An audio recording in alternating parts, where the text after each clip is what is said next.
Hello everyone, welcome to Ojas Astro. मैं ओजस्विनी शर्मा आप सभी लोगों का स्वागत करती हूं और आज की वीडियो में बताने वाली हूं कि आपको अपना फॉर्च्यून किस तरीके से एक्टिवेट करना है।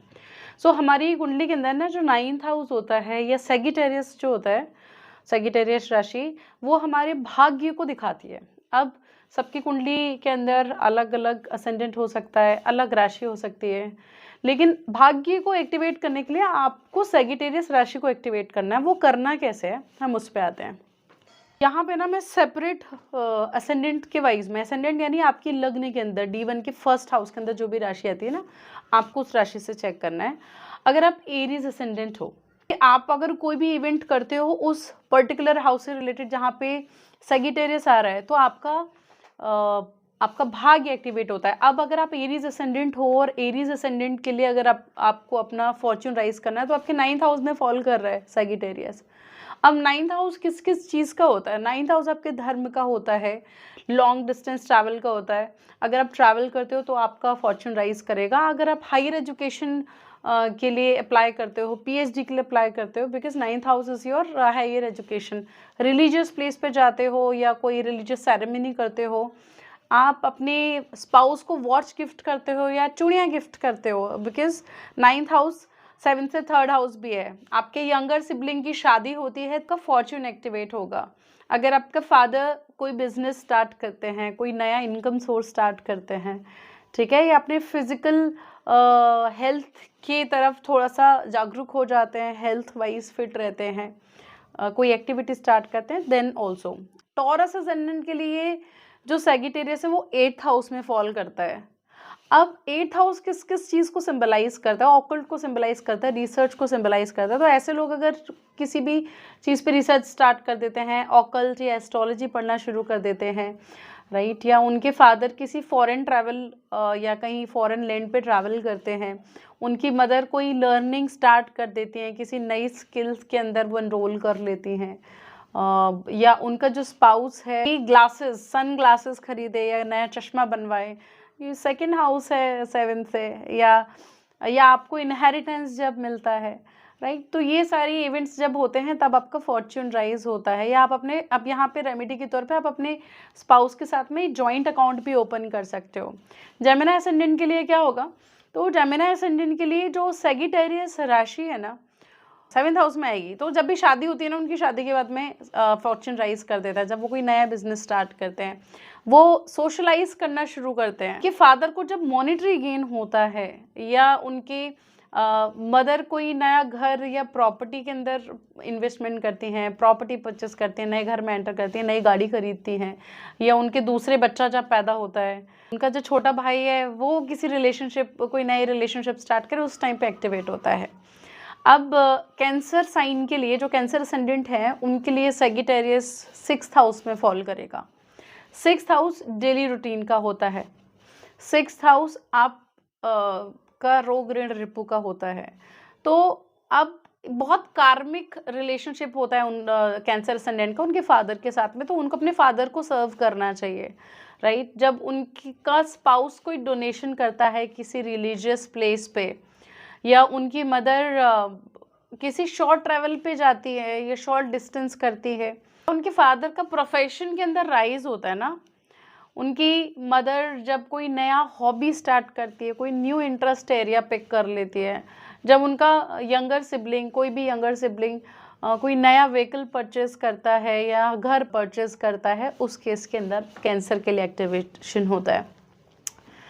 लियो असेंडेंट के लिए क्या होगा? लियो असेंडेंट के लिए सैगिटेरियस राशि फॉल करेगी 5th हाउस के अंदर। 5th हाउस होता है आपका पूर्व पुण्य का, 5th हाउस होता है आपके स्टडीज़ का, नॉलेज का, इंटेलेक्ट का, इंटेलिजेंस का। तो अब जब भी हायर एजुकेशन में इनिशिएट करते हो, पढ़ाई करना स्टार्ट करते हो, मंत्र साधना करते हो, या आप कोई स्पेकुलेशन में किसी इन्वेस्टमेंट के अंदर इन्वेस्टमेंट स्टार्ट कर देते हो, शेयर मार्केट के अंदर आप इन्वेस्टमेंट स्टार्ट कर देते हो, अगर आप किसी नए कोर्स में एनरोलमेंट ले लेते हो, राइट, या आपका कोई न्यू रिलेशनशिप स्टार्ट होता है, when you fall in love और यू स्टार्ट अ रिलेशनशिप, उस टाइम पे भी आपका फॉर्च्यून राइज करता है। जब उनके फादर किसी पिलग्रिमेज पे जाते हैं, लॉन्ग ट्रैवल करते हैं, राइट, उनके बच्चे के मतलब फर्स्ट चाइल्ड बर्थ के बाद में स्पाउस जब स्पाउस को जब गेन्स होने लगता है, राइट, तब भी उनका फ्यूचर, उनका फॉर्च्यून राइज करता है। अब वर्गो असेंडेंट क्या नेचुरल 6th राशि है। वर्गो असेंडेंट के लिए सैजिटेरियस फॉल करता है 4th हाउस के अंदर। 4th हाउस आपके कंफर्ट का होता है, आपकी मदर का होता है, आपके नेटिव लैंड का होता है।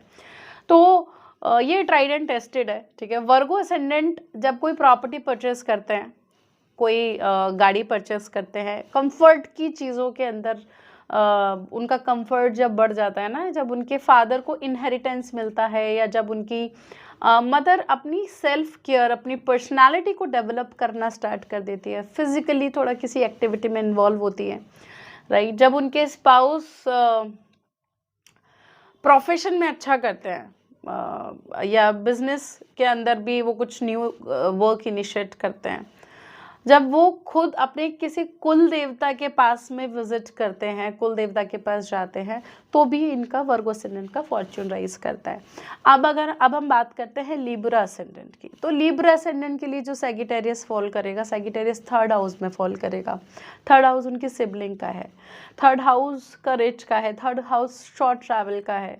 तो जब भी ये लोग शॉर्ट ट्रैवल करते हैं, राइट, या हम ये भी कह सकते हैं जब भी वो कोई नई हॉबी स्टार्ट करते हैं, कोई न्यू इंटरेस्ट एरिया स्टार्ट करते हैं, उनके फादर कोई नया बिजनेस इनिशिएट करते हैं, या उनकी मदर डोनेशंस करती हैं, राइट, तो उस टाइम पे भी कहाँ पे, रिलीजियस प्लेस पे जब वो डोनेशन करती हैं मदर, तब उनका फॉर्च्यून राइज करता है। उनके स्पाउस जब हायर एजुकेशन के लिए एनरोलमेंट कर लेते हैं, ये कह सकते हैं उनकी जो सिस्टर, स्पेसिफिकली सिस्टर मैं बोलूँगी, उनकी कोई सिस्टर सेल्फ डेवलपमेंट के लिए अपने फिजिकल फिटनेस पे ध्यान देते हैं, अपने सेल्फ डेवलपमेंट के लिए कोई न्यू स्पिरिचुअल कोर्स ज्वाइन कर लेते हैं, राइट। तो उस केस के अंदर लिब्रा असेंडेंट का राइज करेगा फॉर्च्यून। अब सैजिटेरियस का 1st हाउस में फॉल कर रहा है, तो ये लोग ना नेचुरली फॉर्चुनेट होते हैं, बिकॉज उनके लग्न के अंदर आ रहा है।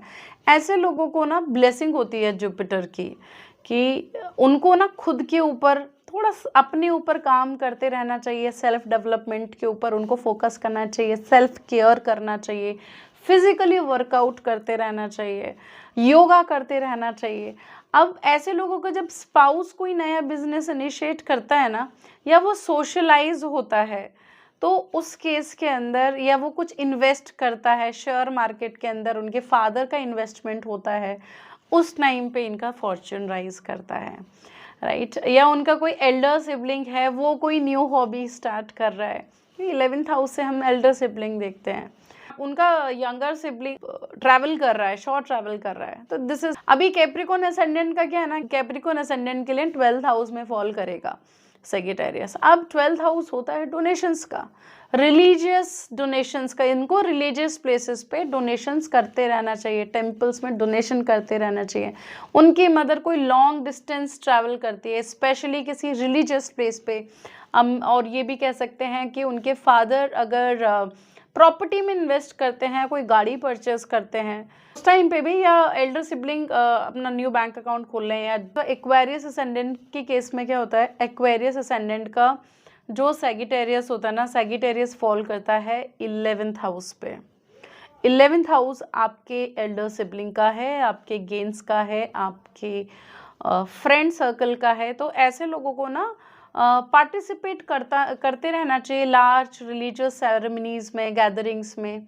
अब ये कोई किसी रिलीजियस प्लेस पे कोई गैदरिंग करते हैं, या अपने फ्रेंड्स के साथ में ट्रैवल करते हैं, दोस्तों के साथ में जाते हैं, तो उस टाइम पे, या ये इनके फादर कुछ नया हॉबी स्टार्ट कर लेते हैं, उस केस के अंदर भी इनका जब पहला बच्चा शादी कर लेता है, राइट, उसके बाद में इनका फॉर्च्यून राइज करता है। और या कोई बिजनेस स्टार्ट कर ले इनका बच्चा, ठीक है, जब इनके यंगर सिबलिंग ट्रैवल करते हैं, किसी लॉन्ग डिस्टेंस ट्रैवल पे जाते हैं हायर एजुकेशन के लिए, या हायर एजुकेशन करते हैं, तो उस टाइम पे एक्टिवेट करता है इनका फॉर्च्यून। अब हम बात करते हैं पाइसेस असेंडेंट की। तो पाइसेस असेंडेंट के लिए सैजिटेरियस फॉल करेगा 10th हाउस में। अब 10th हाउस क्या है, आपका नेचुरल कर्मा है। ऐसे लोगों को ना प्रोफेशनली काम करते रहना चाहिए।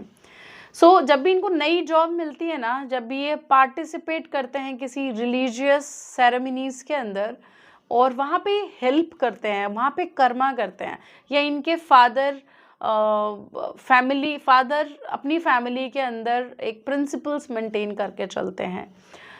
इनके स्पाउस जब प्रॉपर्टी में इन्वेस्ट करता है या कोई कार परचेस कर रहा है या इनकी बच्चे अगर टेंपल में जाके सर्व करते हैं, then only their fortune rise. So that's all. I think ये बहुत ईजी तरीका है जानने का कि आपका, क्योंकि एक इवेंट होता है ना, तो एक इवेंट के साथ में बहुत सारे सीरीज ऑफ इवेंट होते हैं एंड वो सीरीज ऑफ इवेंट आपको बता सकते हैं कि क्या इवेंट होने वाला है। सो ऐसे ऑब्वियसली अगर आपको लग रहा है कि आपका फॉर्च्यून, आपका भाग्य आपका साथ नहीं दे रहा, तो आप ये एक्टिविटीज़ करा सकते हो और इस तरीके से आप अपना भाग्य स्थान को एक्टिवेट कर सकते हो। That's all for today. I hope आपको ये वीडियो अच्छा लगा, और ये वीडियो अच्छा लगा तो डेफिनेटली आप इस वीडियो को अपने फ्रेंड्स और फैमिली मेम्बर्स के साथ में शेयर करें। नेक्स्ट वीडियो तक के लिए राधे राधे।